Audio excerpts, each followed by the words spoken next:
Hi everyone.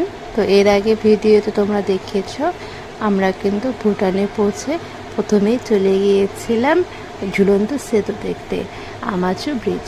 তো সেখান থেকে তো আমরা রিটার্ন হয়েছি।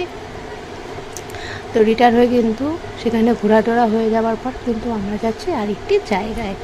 তো দেখো এই রাস্তাটা অপূর্ব সুন্দর, কি পরিষ্কার রাস্তা, কোথাও নোংরা ফেলা নেই, কোথাও জাম নেই, খুব সুন্দর।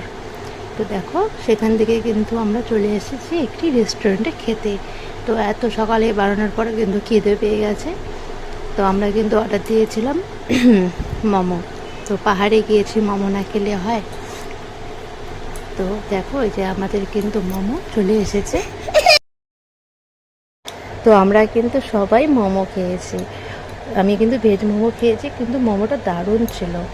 তো দেখো আমি কিন্তু এখানে এসে আমি কিন্তু ড্রেস চেঞ্জ করেছি। তোমরা দেখিয়েছো, প্রথমে হলুদ রঙের টপ ছিল, তারপরে এসে পড়েছি কালো টপ। আর আমার একটা অভ্যাস কি, আমি যেখানে যাই ড্রেস নিয়ে যাই, কারণ কি আর ফটো ভিডিও করার পরে না আমার আর ওটা পরে আবার ফটো ভিডিও করতে ইচ্ছা করে না। সেই জন্য আরেকটি জায়গায় যাওয়ার জন্য ড্রেসটা পরে নিয়েছি। তো নেক্সট ভিডিও দেখো, আশা করি তোমাদের ভালো লাগবে। টাটা।